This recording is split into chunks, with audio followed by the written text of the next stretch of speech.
విలువలేని పుణ్యం అనే చందమామ కథ చెప్పుకుందాం. భగవానులు కడుపేద, కూలీ నాలీ చేసుకుని జీవనం గడిపేవాడు. సంసారం చూడబోతే పెద్దది, దోసతోటలాగా బోలెడంత మంది పిల్లలు. తగిన రాబడి లేక పిల్లా జెల్లలతో సంసారం మీదుకు రావడం భగవాన్లకు ఒక గడ్డు సమస్య అయిపోయింది. ఒక్కొక్కప్పుడు తిండి లేక వారు పస్తులు కూడా పడుకోవలసి వచ్చేది. ఇటువంటి స్థితిలో ఎలారా దేవుడా అంటూ ఆ దంపతులు రాత్రింబగళ్ళు చింతిస్తూ ఉండేవాళ్ళు. ఇలా ఉండగా కైలాసపురానికి ఒకప్పుడు ఒక సన్యాసి వచ్చాడు. ఈ సన్యాసి ఒక చిత్రమైన వాడు.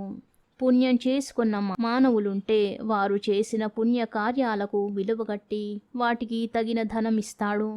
ఈ విధంగా అనేక మంది పుణ్యాత్ములు సన్యాసి వద్దకు రావడం, వారు చేసిన పుణ్యాలను తక్కెడలో వేసి తూచి తగిన బహుమతులను సన్యాసి ధన రూపంగా ఇవ్వడం జరుగుతూ వచ్చింది.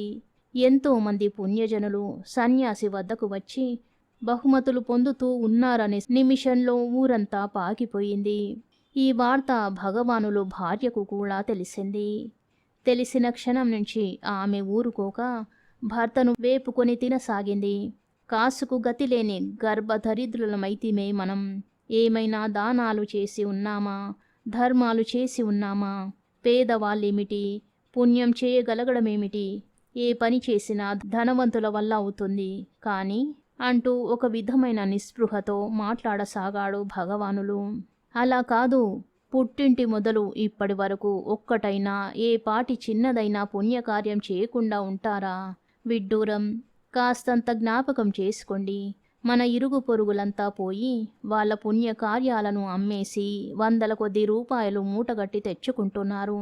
మీరు పోయి రండి, పిల్లలు మనం బతికిపోతాం అని పట్టుబట్టింది అతని భార్య. ఇంట్లో భార్య పోరు పడలేక ఒక రోజున దారి బెత్తం తీసుకుని భగవానులు కైలాసపురానికి బయలుదేరాడు. అడవులు దాటి కొండలు దాటి మజిలీలు చేసుకుంటూ పోతున్నాడు. దారిలో చాలామంది జనం వాళ్ళు చేసిన పుణ్యకార్యాలను జ్ఞాపకానికి తెచ్చుకుంటూ నాకింత వస్తుందంటే నాకింత వస్తుందని అంచనాలు కట్టుకుంటూ పోతున్నారు. అందులో కొంతమంది పల్లకీలలోనూ, కొంతమంది గుర్రాల మీద, కొంతమంది మామూలు ఎద్దుల బండ్లలోనూ వెళ్తున్నారు. ఇవన్నీ వినగా వినగా భగవానులకు కూడా కుతూహలం కలిగింది. తను చేసిన ఏ పాటి చిన్న పుణ్యమైనా ఏ మూలైనా ఉన్నదా అని తీవ్రంగా ఆలోచించసాగాడు. అయ్యో, తీరా మనం ఆ సన్యాసి వద్దకు పోయి సమాధానం చెప్పలేక తెల్లముఖం వేసుకుని తిరిగి రావలసి వస్తుందేమో అని అతను ఎన్నోసార్లు నిస్పృహ చెందాడు. అయినా పట్టుదల వదలలేదు, ప్రయాణం మానలేదు. అరణ్యం చివరకు వచ్చేశారు ప్రయాణికులు. ఒకచోట ఒక బ్రహ్మాండమైన మర్రి చెట్టు కనిపించింది. దానిని చూడగానే భగవాన్లకు ఏదో జ్ఞాపకం వచ్చినట్టయింది. అతని ముఖం వికసించింది. అలా వికసించడానికి గల కారణముంది.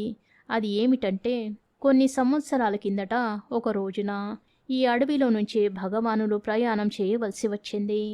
సరిగ్గా ఈ మర్రి చెట్టు క్రిందనే విశ్రాంతి తీసుకోవడానికని కూర్చున్నాడు. అప్పుడు కూడా అతను కైలాసపురానికి పోబోతున్నాడు. ఆనాడు భగవానులు పేదవాడే. భగవానులు బయలుదేరే ముందు అతని భార్య ఎక్కడో కాస్త పిండి బదులు తెచ్చి దారిలోకి తినుబండారాలు చేసి పెట్టింది. భార్య తనకిచ్చిన ఆ మూట చేతబుచ్చుకొని పోయి ఈ మర్రి చెట్టు చేరుకున్నాడు. ప్రయాణం చేసి అలసిపోవడం చేత మంచి ఆకలి వేసింది, దాహము వేసింది. అందుచేత అతను భార్య కట్టి ఇచ్చిన మూట మెల్లగా విప్పి అందులో పదార్థాలు ఇక తిందామని సిద్ధపడ్డాడు. అంతలోనే, నాయనా, 3 రోజులయ్యింది ముద్ద కళ్ళ చూసి, ఒక్క కబలం వెయ్యి నా తండ్రి అంటూ ఒక దీనాలాపన వినిపించింది. ఇదేమిటా అని భగవానులు తిరిగి చూసేసరికి ఒక శతవృద్ధుడు అతని ఎదుట కనిపించాడు. భగవానులకు హృదయం తల్లడిల్లిపోయింది. ఆ ముసలివాడు పాపం ఊదితే ఎగిరిపోయేటట్టు ఉన్నాడు. నిమిషమైనా జాగు చెయ్యక భగవానులు లేచి ఆ వృద్ధుణ్ణి చేతులు పట్టి తీసుకుపోయి చెట్టు కింద తన స్థానంలో కూర్చోబెట్టాడు. తను తిందామని సిద్ధంగా పెట్టుకున్న తినుబండారాలు అన్నీ తినమని అతనికిచ్చాడు. ముసలివాడు సంకోచించాడు. భగవానులు బలవంతం చేశాడు. చివరికి ఎలా అయితేనే వృద్ధుడు తినడం ప్రారంభించాడు. సగం తిన్నాక వృద్ధుడు తృప్తితో లేచి భగవానుల్ని అనేక విధాల దీవించి తన దారిన తను వెళ్ళిపోయాడు. ఇప్పుడు ఈ మర్రి చెట్టు చూడగానే ఆనాటి ఈ సంఘటన చటుక్కున జ్ఞాపకం వచ్చింది భగవానులకి. అతని ముఖం వికసించడానికి ఇదే కారణం. ఈ పాటిదైనా ఒక చిన్న సుకృతం గుర్తు వచ్చినందుకు భగవానులు పొంగిపోయాడు. అతనికిప్పుడు మనస్సులో కొంచెం నిబ్బరం కూడా కలిగింది. ఈ మనోధైర్యంతో అతను మరికొంచెం గబగబా కాలు సాగించి చివరకు కైలాసపురం చేరుకున్నాడు. అక్కడ సన్యాసి బస చేసి ఉన్న మకాన్లో జనం పట్టకుండా ఉన్నారు. సన్యాసికి ఎదుట ఒక కాట తగిలించి ఉంది. అందులో పుణ్యం చేసుకున్న వాళ్ళు ఒక్కొక్కలే వచ్చి ఒక సిబ్బెలో కూర్చుంటారు. రెండవ సిబ్బెలో సన్యాసి ధనం కుమ్మరిస్తూ ఉంటాడు. ఎవళ్ళు చేసుకున్న పుణ్యం కొద్దీ వాళ్లకు తగిన ధనం దొరుకుతూ ఉంది. ఆ ధనం మూటగట్టుకొని పని తిరగగానే ఒక్కొక్కరు ఇళ్లకు పోతున్నారు. ఆ పుణ్యాత్ములైనటువంటి ఒక్కొక్కలను చూస్తూ ఉంటే భగవానులకు బిడియం వేసింది. తను చేసిన ఆ స్వల్ప కార్యాన్ని సన్యాసి ఎదుట గొప్పగా ఎలా చెప్పుకోవడమా అని దిగులు పట్టుకున్నది.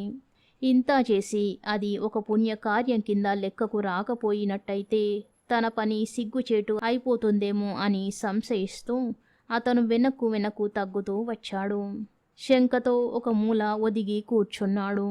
భగవానులను సన్యాసి గమనించి, ఎవరవయ్యా నీవు? ఎందుకు వచ్చావు? ఏమిటి కథ అని కుశల ప్రశ్నలు వేశాడు. అందుకు భగవానులు జంకుతూ, స్వామి, బీదరికం సహించలేక నేను ఏదైనా చెప్పుకొని తగిన ద్రవ్యం పుచ్చుకుందామని వచ్చాను. అయితే నేను చేసిన పుణ్యం ఏమంత గొప్పది కాదు అని నసుగుతూ బదులు చెప్పాడు. అప్పుడు సన్యాసి, నాయనా, పుణ్యం విషయంలో పేద గొప్ప లేదు, కొంచెం ఘనత అనేది లేదు, సంశయించక చెప్పు అని ధైర్యం చెప్పి అతనిని ప్రోత్సహించాడు. అప్పుడు సన్యాసి అనుమతి ప్రకారం అతడు కాటాలో కూర్చున్నాడు. నీవు చేసిన పుణ్యం ఏమిటి అని ప్రశ్నించాడు సన్యాసి. భగవానులు తనకు జ్ఞాపకం వచ్చిన సంగతి వెల్లడించేసరికి అక్కడ కూడి ఉన్న జనులంతా పకపక నవ్వారు. సన్యాసి ఆ జనాన్ని మందలించి కాటా రెండవ సిబ్బెలో యథాప్రకారం ధనం వేయనారంభించాడు. వేశాడు. ఎంతో ధనం సిబ్బెలో వేశాడు. సుమారు బస్తా ఎత్తు తూగే నాణాలు పోశాడు. భగవానులు కూర్చున్న సిబ్బే లేవనేలేదు. అలా మరికొన్ని బస్తాల నాణాలు పోశాడు. లేదు, భగవానులు కూర్చున్న సిబ్బే కొంచెం కూడా కదలనే లేదు. ఇది చూసి సన్యాసి నివ్వేరపోయాడు. జనమంతా ఆశ్చర్యపడ్డారు. భగవానులకు ఇదేమీ అర్థం కాలేదు. సన్యాసి వద్ద ధనరాశులు తరిగిపోయాయి. అతడు వినయపూర్వకంగా భగవానులకు నమస్కరించి, మహానుభావ, నీవు చేసుకున్న పుణ్యం చాలా గొప్పది, విలువలేనిది. ఆ పుణ్యానికి సరిపడే ధనం ఇచ్చే సమర్థత నాకు లేదు. నన్ను మన్నించి నా వద్ద మిగిలి ఉన్న ధనమంతా పుచ్చుకొని తృప్తిపడవలసింది అని ప్రార్థించాడు. ఈ మాటలు వినగానే భగవాన్లు గభీమని కాటా నుంచి లేచాడు. యతీశ్వర, నిజంగా నేను చేసిన పుణ్యం అంత గొప్పదా? అంత విలువ కట్టడానికి వీలు లేనిదా? అయితే నా సుకృతాన్ని నేను తుచ్చమైన నాణాలకు అమ్ముకోను. ఎంత మాత్రమూ నేను అమ్ముకోను. నీ ధనం నీ దగ్గరే పెట్టుకో. దానిని పుణ్యం అమ్ముకునే మరెవరి కోసమైనా ఖర్చు పెట్టుకో అంటూ మరలిపోయాడు. అక్కడ ఉన్న శ్రీమంతులు, పుణ్యాత్ములు మొదలైన వేలాది జనమంతా భగవానులు చేష్టకు ముక్కు మీద వేలేసుకున్నారు. పుణ్యాలు కొనటానికి వచ్చిన సన్యాసి ఆశ్చర్యానికి మేరలేకపోయింది. అప్పుడు ఆయన భగవానుల్ని పిలిచి, భగవాన్, నీవు పుణ్యశీలుడివే కాదు, మహాత్యాగివి. ఇప్పుడు ఈ సాటిలేని త్యాగం చేయడం వల్ల నీవు చేసుకున్న సుకృతం ద్విగుణీకృతమైంది. నీవు నా వద్ద ప్రతిఫలం తీసుకోకపోయినప్పటికీ ఎప్పుడో ఎక్కడో ఏ రూపంగానో నీ సుకృతాలకు తగిన ఫలం పొందే తీరాలి. ఇది దైవ నిర్ణయం అని చెప్పి ఆ క్షణమందే ఆ చోటు నుంచి మాయమయ్యాడు. మరికొద్ది రోజులకల్లా భగవానులు ఇంటికి చేరుకున్నాడు. చేరుకునేసరికి అతని భార్య సకల ఐశ్వర్యాలతోనూ తులతూగుతూ ఆనవాలు పట్టడానికైనా వీలు లేకుండా ఉంది. ఆకస్మికమైన ఈ గొప్ప మార్పునకు కారణమేమిటా అని విచారించగా భగవానులు పెదతండ్రికి సంతతి లేక తన ఆస్తి అంతా పుట్టుపేద అయిన భగవానులకు వ్రాసి ఇచ్చాడని తేలింది. కథ సమాప్తం. శుభం.